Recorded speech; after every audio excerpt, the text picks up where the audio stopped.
Hi friends, आप सभी का आपके अपने यूट्यूब चैनल यूपीएससी इन्फो 24 में स्वागत है। तो दोस्तों, हम उम्मीद करते हैं कि आप सभी लोग स्वस्थ होंगे और खुश होंगे। फ्रेंड्स, ये जो वीडियो है बीपीएससी हिस्ट्री का प्रैक्टिस सेट 78 है। तो अगर आप टीजीटी, पीजीटी, अल्टीग्रेड, जीआईसी और असिस्टेंट प्रोफेसर की तैयारी कर रहे हैं तो ये वीडियो आपके लिए है। वीडियो के अंत तक बने रहिए। वीडियो पसंद आए तो वीडियो को लाइक और चैनल को जरूर सब्सक्राइब कर दीजिए। तो स्टार्ट करते हैं आज का पहला नंबर क्वेश्चन, जो 221 से शुरू होगा। क्वेश्चन है आपका, भारतीय राष्ट्रीय कांग्रेस ने असहयोग आंदोलन किस वर्ष प्रारंभ किया था? भारतीय राष्ट्रीय कांग्रेस ने असहयोग आंदोलन किस वर्ष प्रारंभ किया था? ऑप्शन ए है 1918 में, ऑप्शन बी है 1919 में, सी है 1920 में, डी है 1921 में। तो आंसर क्या हो जाएगा? सी सही हो जाएगा, 1920 में।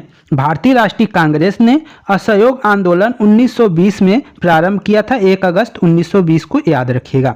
व्याख्या देख लीजिए।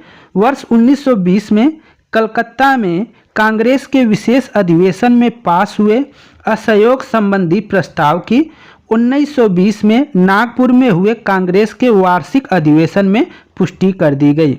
फलस्वरूप 1 अगस्त 1920 को गांधी जी के नेतृत्व में असहयोग आंदोलन की शुरुआत हुई। असहयोग आंदोलन की शुरुआत कब हुई है? तो 1 अगस्त 1920 को। तो इसको नोट कर लीजिएगा।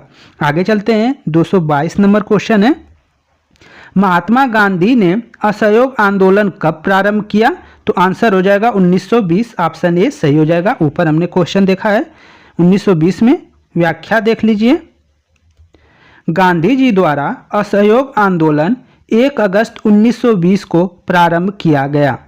पश्चिमी भारत, बंगाल तथा उत्तरी भारत में असहयोग आंदोलन को अभूतपूर्व सफलता मिली। असहयोग आंदोलन के दौरान ही मोतीलाल नेहरू, लाला लाजपत राय, सरदार वल्लभ भाई पटेल, जवाहरलाल नेहरू तथा राजेंद्र प्रसाद न्यायालय का बहिष्कार कर आंदोलन में कूद पड़े। ये जो क्षेत्र दिया है दोस्तों कि कहाँ इसका सफलता ज़्यादा मिला था, तो पश्चिमी भारत में, बंगाल में और उत्तरी भारत में ज़्यादा असहयोग आंदोलन सफल हुआ था। इसको याद रखिएगा। 223 देख लेते हैं। किस क्षेत्र में राहुल सातत्यायन 1920 के असहयोग आंदोलन में सक्रिय रहे? किस क्षेत्र में राहुल सातत्यायन 1920 के असहयोग आंदोलन में सक्रिय रहे? छपरा में, दिल्ली में, लखनऊ में, पटना में। तो 223 का आंसर ए हो जाएगा दोस्तों, छपरा में। छपरा में जो राहुल सातत्यायन है वहाँ पे ये सक्रिय रहे। ऑप्शन ए सही है, छपरा। व्याख्या देख लीजिए।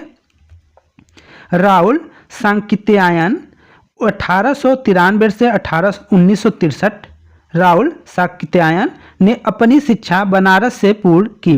वर्ष 1912 में साधु बन गए और अपना नाम बाबा रामोदर दास रख लिया। रामोदर दास रख लिया। उन्होंने 1921 में असहयोग आंदोलन में भाग लिया। इन्हें 6 महीने की जेल भी हुई। यह असहयोग आंदोलन के समय छपरा में सक्रिय थे। वर्ष 1922 में ये छपरा डीसीसी के अध्यक्ष चुने गए। आगे चलते हैं। 224 नंबर क्वेश्चन है, किस घटना के बाद महात्मा गांधी ने असहयोग आंदोलन को अपनी हिमालय जैसी भूल बताई थी? किस घटना के बाद महात्मा गांधी ने असहयोग आंदोलन को अपनी हिमालय जैसी भूल बताई थी?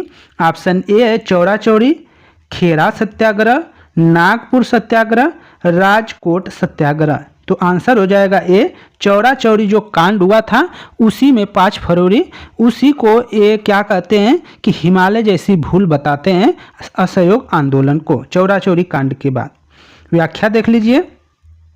चौरा चौरी, चौरी चौरा उत्तर प्रदेश में गोरखपुर के पास एक कस्बा है जहां 4 फरवरी, कहीं कहीं दोस्तों 5 भी दिया रहता है, इसको याद रखिएगा।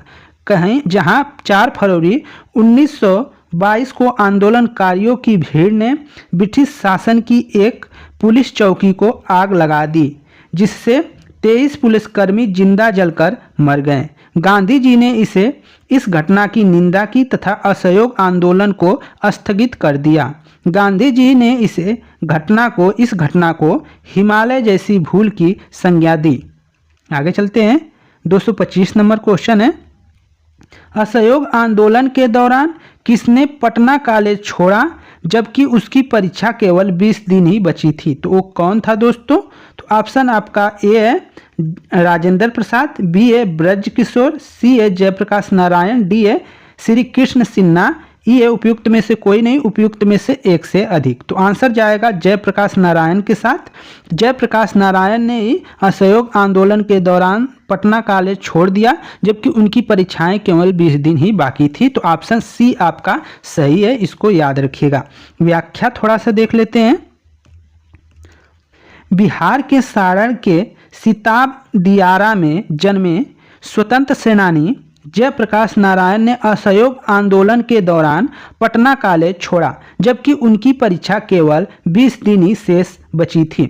इसके पश्चात उन्होंने कांग्रेस द्वारा संचालित बिहार विद्यापीठ में प्रवेश ले लिया। बिहार विद्यापीठ में क्या किया? प्रवेश ले लिया।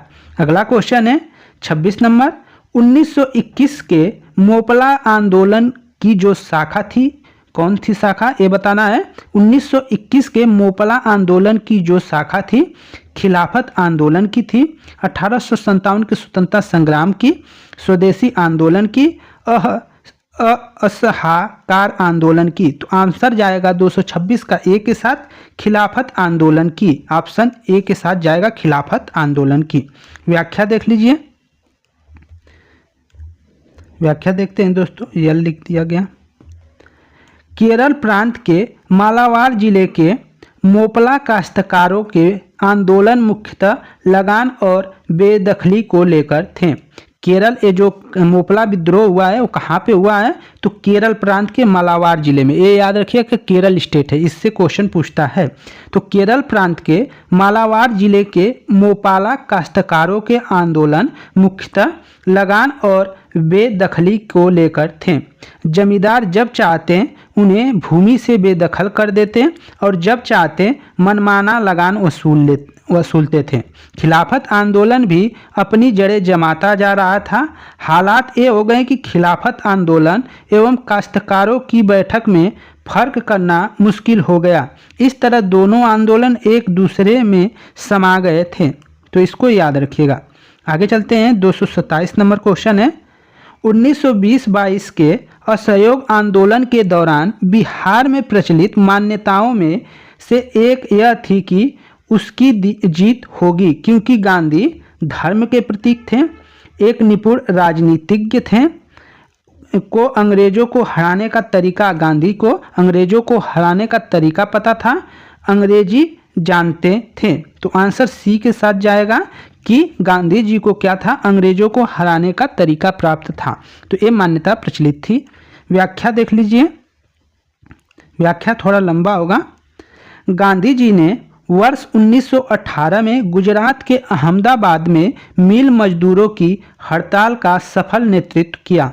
वर्ष 1920 में उनके द्वारा ब्रिटिश सरकार के साथ अहिंसक असहयोग में न सिर्फ वस्तुओं बल्कि भारत में अंग्रेजों द्वारा संचालित या उनकी मदद से चल रहे संस्थाओं जैसे विधायिका, न्यायपालिका, कार्यपालिका या स्कूल का बहिष्कार भी किया शामिल था।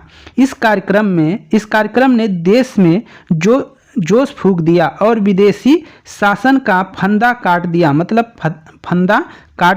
फंदा बन गए एक तरफ से, और विदेशी शासन का फंदा इन्होंने काट दिया, मतलब विदेशी शासन से मुक्ति मिली, ऐसा कह सकते हैं। गांधी जी ने हिंदू और मुसलमानों को भी एक साथ मंच पर ला दिया। गांधी जी का एक महामानव के रूप में उदय उनके कृत्यों के फल स्वरूप अंग्रेजी शासन में भय उत्पन्न होने के कारण बिहार के लोगों में विश्वास उत्पन्न हुआ कि हमारी जीत होगी, क्योंकि गांधी जी को अंग्रेजों को हराने का तरीका मालूम था। गांधी जी ने रचनात्मक कार्यों के जरिए अन्य भारतीय नेताओं के मुकाबले गाँव में जो किसान थे निवास करने वाले, गाँव में निवास करने वालों देश की 90% जनता में बहुत अधिक निकट आ गए थे। जो अन्य नेता थे उनके मुकाबले जो गांधी जी थे वो गाँव में जो निवास करने वाली देश की 90% जनता थी उनके ये बहुत निकट आ चुके थे। और इन्होंने कहा था कि जो भारत बसता है वो कहाँ बसता है, गांव में, ऐसा इनका कोटेशन है, तो इसलिए ये फेमस भी हो गए थे। आगे चलते हैं।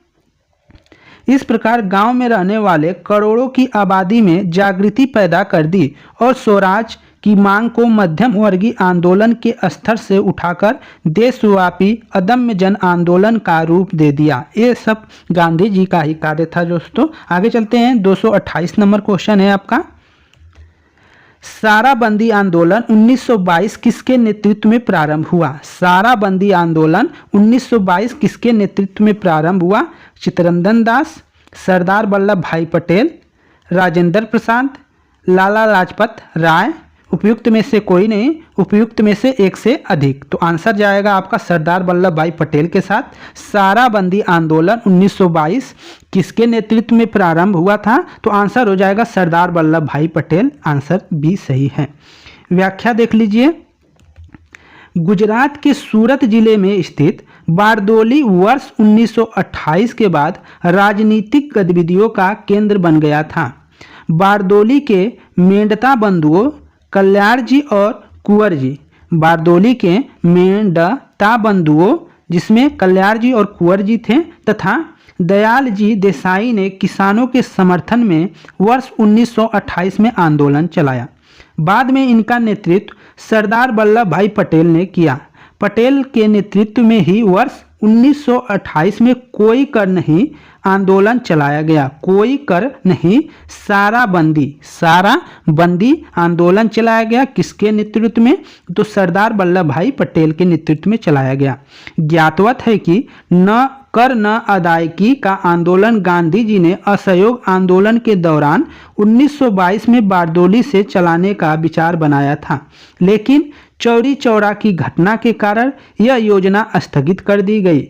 बिहार लोक सेवा आयोग ने त्रुटिवश साराबंदी आंदोलन की तिथि वर्ष 1928 के स्थान पर 1922 लिखा है, जो कि गलत है। तो दोस्तों इसको याद रखिएगा, 1928 के स्थान पर 1922 लिखा है, एक गलत है, 1928 सही है, 1928 होना चाहिए।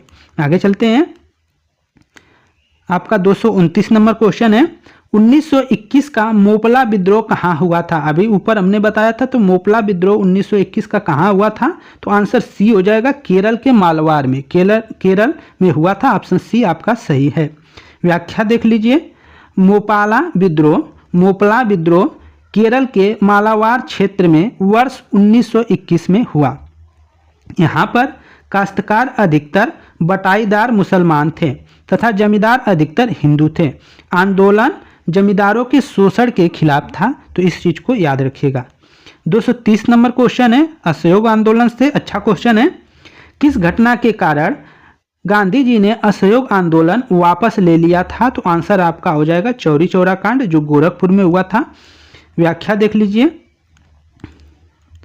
4 फरवरी 1922 को हुए चौरी चौरा कांड के क्षुब्ध होकर, दुखी होकर महात्मा गांधी ने असहयोग आंदोलन वापस ले लिया। 12 फरवरी 1922 को बारदोली में हुई कांग्रेस की बैठक में आंदोलन को स्थगित करने का निर्णय लिया गया। तो कांग्रेस मतलब कब? कांग्रेस के किस अधिवेशन में? तो बारदोली अधिवेशन में 1922 में क्या किया गया? आंदोलन, जो आपका आंदोलन था भारत असहयोग आंदोलन, उसको 12 फरवरी 1922 को स्थगित किया गया था। इसको याद रखिएगा।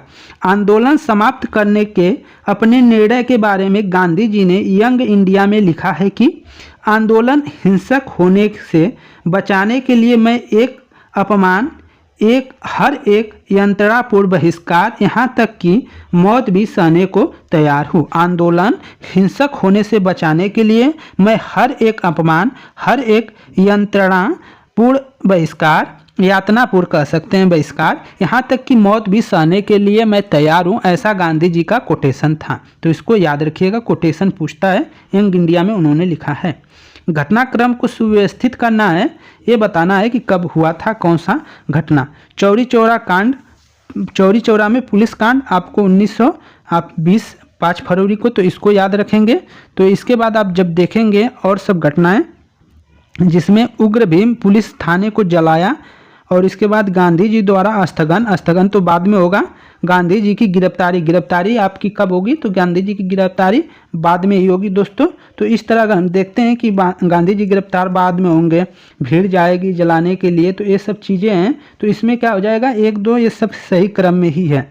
तो पहले चौरी चौरा कांड में पुलिस गोली कांड होता है, पुलिस गोलियां चलाती हैं, पहला हो गया। दूसरा हो गया कि उग्र भीड़ द्वारा पुलिस थाने को जला दिया गया, दूसरा कांड हो गया। गांधी जी द्वारा क्या हो गया, स्थगन कर दिया गया।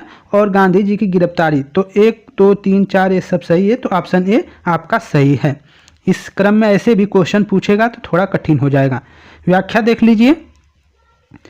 4 फरवरी 1922 को चौरी चौरा में कांग्रेस और खिलाफत का एक जुलूस निकला। कुछ पुलिस वालों ने उनके साथ दुर्व्यवहार किया। फलस्वरूप जुलूस में शामिल एक दस्ते ने पुलिस पर हमला बोला। पुलिस ने गोलियां चलाई। फलतः भीड़ उत्तेजित हो गई और पुलिस पर हमला बोल दिया। सिपाही भागकर थाने में घुस गए तो भीड़ ने थाने में आग लगा दी। इस घटना की खबर मिलते ही गांधी जी ने असहयोग आंदोलन वापस ले लिया। 12 फरवरी 1922 को असहयोग आंदोलन समाप्त हो गया।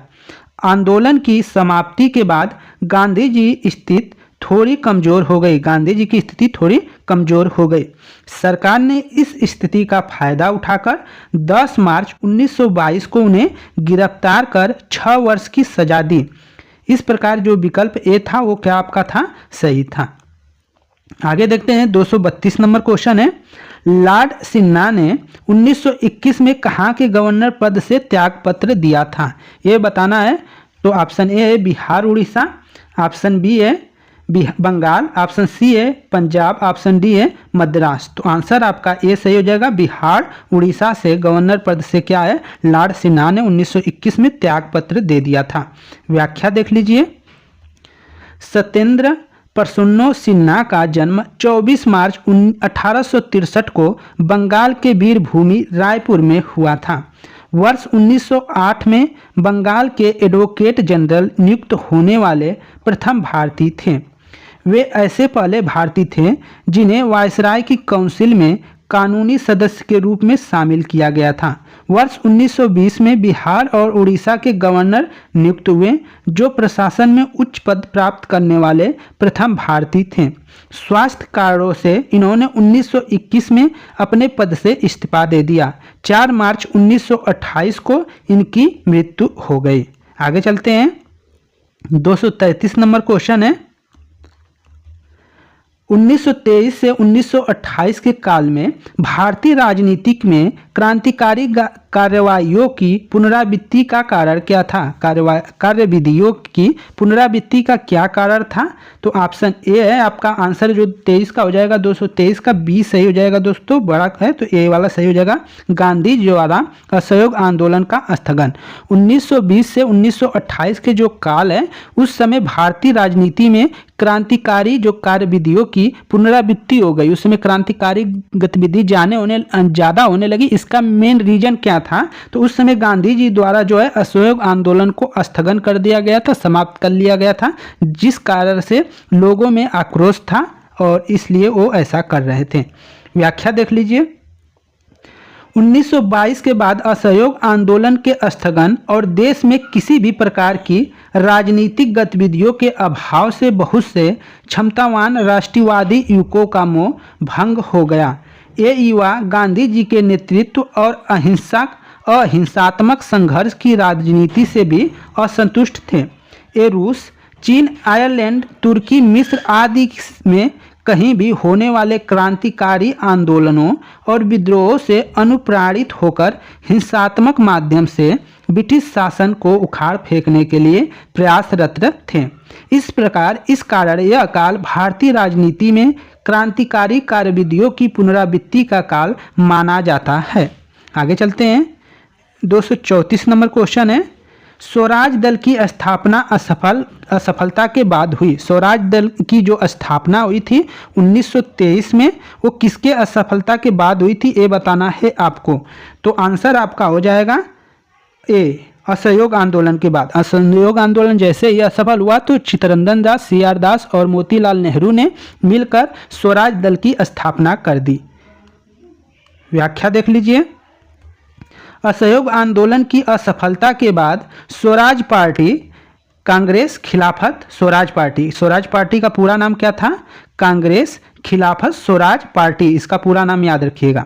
स्वराज पार्टी का गठन मार्च 1923 में सी.आर. दास और मोतीलाल नेहरू ने किया। सी.आर. दास इसके अध्यक्ष थे तथा मोतीलाल नेहरू इसके महासचिव थे। स्वराज पार्टी ने अपने को कांग्रेस से अभिन्न हिस्से के रूप में प्रचारित किया, साथ ही अहिंसा और असहयोग के प्रति अपनी वचनबद्धता को दोहराया। आगे देखते हैं 235 नंबर। और स्वराज दल से स्वराज दल की स्थापना किसने की? स्वराज दल की स्थापना किसने की? तो आपका चित्तरंजन दास और मोतीलाल नेहरू। तो ऑप्शन डी आपका सही हो जाएगा 1923 में, तो इसको याद रखिएगा। तो फ्रेंड्स ये थे आपके टोटल 15 क्वेश्चन और उनके व्याख्या।